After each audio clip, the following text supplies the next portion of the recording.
Hello, friends and students. Myself, Birendra Singh, your English educator.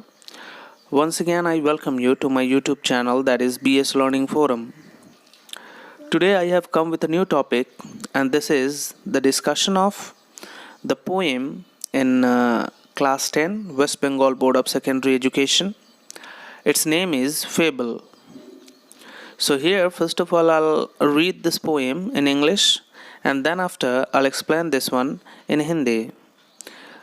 The poem Fable has been written by Ralph Waldo Emerson. So I'm going to read the poem. The mountain and the squirrel had a quarrel, and the former called the latter Little Prig.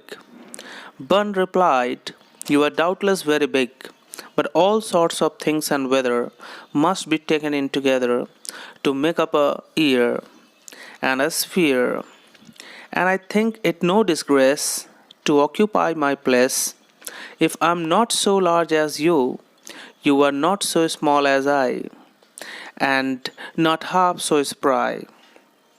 I will not deny you make a very pretty squirrel trick. Talents differ. All is well and wisely put.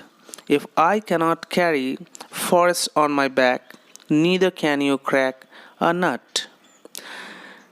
अब तक हमने इस poem को पढ़ा। इसके बाद मैं इसके मीनिंग को हिंदी में एक्सप्लेन करने जा रहा हूँ।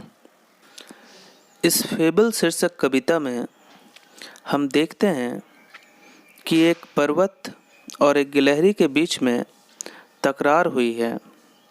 दोनों के बीच में झगड़ा होता है। यहाँ पर पर्वत जो है उसे अपने बड़े होने का काफ़ी घमंड है।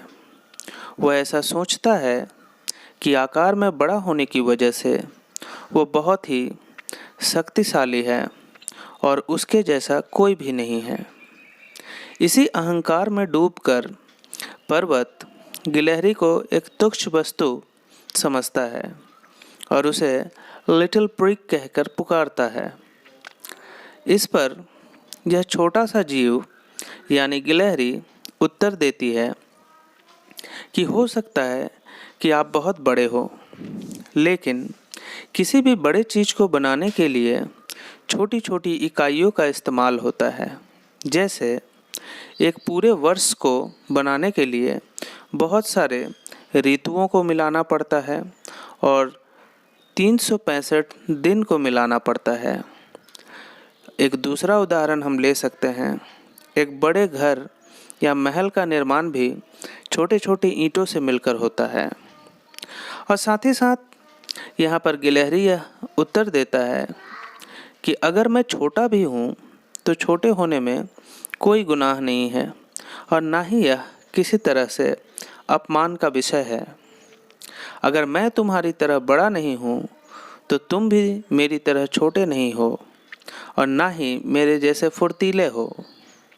मैं यहाँ से वहाँ मूव कर सकती हूँ, आना जाना कर सकती हूँ, खेल सकती हूँ, लेकिन पर्वत तुम ऐसा नहीं कर सकते। मैं इस बात से भी इनकार नहीं करती, ऐसा गिलहरी का उत्तर होता है कि मैं इस बात से भी इनकार नहीं करती कि तुम्हारे ऊपर ही मेरे रहने का स्थान है। तुम्हारे बदन पर ही मैं रहती हूँ। तुम्हारे ऊपर मौजूद जंगलों में और छोटे छोटे जो होल्स बने हुए हैं उसमें मैं अपना निवास स्थान बनाती हूँ और तुम्हारे ऊपर ही मैं विचरण करती हूँ। इस बात से मैं इनकार नहीं करती, लेकिन एक बात याद रखो कि टैलेंट जो होता है वो डिफरेंट चीज़ों में, डिफरेंट जीवों में डिफरेंट प्रकार की होती है। सब कुछ अपनी जगह पर सही है। ईश्वर ने सोच समझ कर ही सब कुछ बनाया है। अगर मैं तुम्हारी तरह अपने पीठ पर जंगलों को नहीं ढो सकती तो तुम भी मेरी तरह एक छोटे से सुपारी को तोड़कर खा नहीं सकते। हर किसी की अपनी अपनी क्वालिटी होती है। अब हम चलते हैं एक्सरसाइज की ओर। एक्सरसाइज में जो भी प्रश्नोत्तर दिया हुआ है मैंने उसे सॉल्व करके उसका फ़ोटोग्राफ अपलोड कर दिया है। आप अपनी आवश्यकता के अनुसार वीडियो को पॉज करके उसका सॉल्व देख लें और अपने अपने बुक्स में एक्सरसाइज को सॉल्व कर लें। Thank you for observing my video and please do visit my channel for further knowledge and information, and please like, share and subscribe. Thank you.